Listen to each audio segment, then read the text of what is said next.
everybody, j'espère que vous allez bien. Moi je souris mais je suis honnête avec vous. Je me rends compte que c'est bien d'être honnête avec soi pour être honnête avec les autres. Même si c'est pas chose facile. Parce que dans une dernière vidéo je parlais du monde de l'image, parce qu'on a toujours envie de renvoyer une image où on est bien, où on est fort, où on est en forme, où on est charismatique. Parce que c'est plus agréable, c'est plus plaisant, on redore son image au niveau de son ego, de son estime, et puis on va dire que c'est plus reluisant. Moi en ce moment je suis quand même fatiguée, je le perçois, je le ressens, j'essaye de le prendre en considération. J'ai des périodes où je suis plus fatiguée que d'autres parce que j'ai remarqué en fait les périodes où je suis très très fatiguée, c'est quand je suis beaucoup imprégnée émotionnellement de mes émotions et de ceux des autres.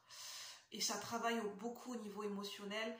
Et quand chez moi ça travaille beaucoup au niveau émotionnel et en même temps au niveau mental, parce que les deux sont reliés, les pensées et les émotions souvent sont reliées. Et eh bien ça veut dire que j'ai une hyperactivité mentale qui se joue.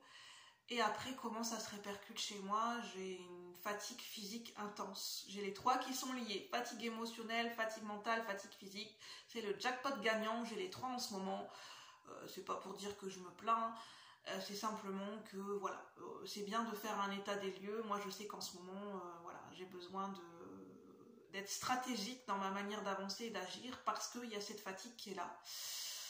Et parce que j'ai pas eu l'opportunité de me ressourcer. J'ai pas vraiment pu avoir cette opportunité de me ressourcer comme je le voulais, comme je le souhaitais. Mais c'est comme ça fait partie de la vie. Je suis dans une période de vie qui est très très très challengeante. Notamment ce mois juillet-août, pour moi c'est très challengeant.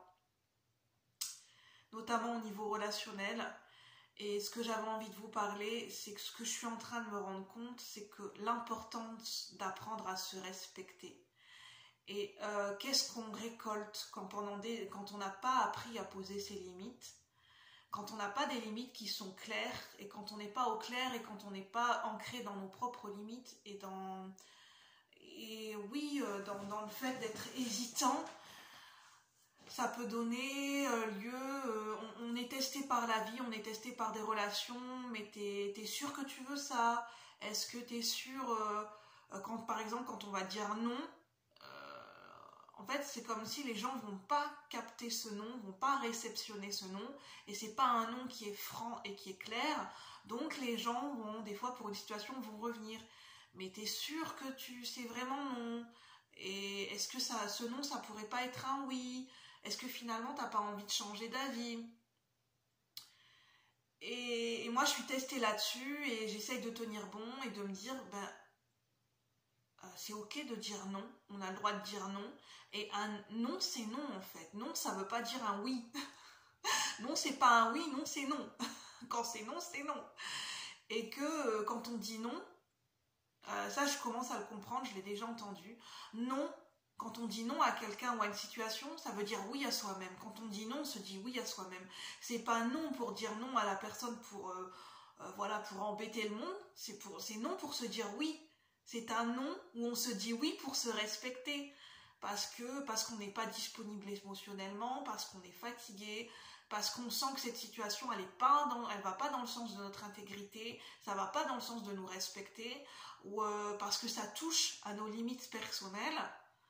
Et moi à ce moment c'est une situation où je me sens, où j'ai envie de dire non, où j'ai besoin de dire non, parce que ça vient toucher accepter cette situation. Ça voudrait dire que je me respecte pas et que je franchis des limites personnelles pour moi. Et aujourd'hui, je me dis, non, j'ai envie de dire non.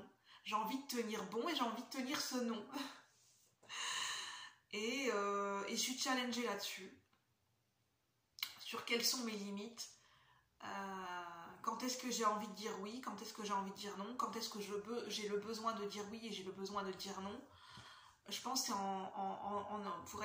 pour écouter toutes les parties de soi. Est-ce que notre cœur est ok dans cette situation? Est-ce que nos émotions sont ok? Est-ce qu'on est ok avec notre corps physique? Est-ce que notre corps physique ou est-ce qu'on est plutôt fatigué? Est-ce qu'on a plutôt un élan pour aller vers l'acceptation de cette situation, où on sent que ouais, on a envie plutôt de reculer? Non, en fait, on sent qu'on n'a pas trop envie, quoi, on sent que c'est pas trop bon pour nous. On sent que si on allait dans une certaine direction, une situation, on sent que non, on n'est pas ok. Notre corps, il nous fait sentir qu'il n'est pas ok. Non, non, on sent que non. T'es sûr? Non, non, non, je préfère dire non, franchement, sans passion. Et c'est ça que j'avais envie de partager. Je me rends compte que quand on dit non, on n'est pas obligé de se justifier. Dire non, enfin non, le non n'appelle pas à une justification. Chaque être humain a le droit de dire non ou de dire oui. Je veux dire, c'est se respecter. Et quand on se permet de dire non, ça nous permet d'apprendre à recevoir un non de la part d'une autre personne. Quand la personne dit non, elle dit non pour se respecter en fait. C'est pour se dire oui à elle-même, pour respecter son espace sacré. Et c'est ça que j'avais envie de partager dans cette vidéo. Donc n'hésitez pas à me faire des retours, à liker, à dire ce que vous en pensez. Et puis moi je vous retrouve bientôt pour de nouveaux partages. Je ne sais pas quand, et je vous souhaite un bon mois d'août en perspective. À bientôt la communauté. Merci pour vos abonnements.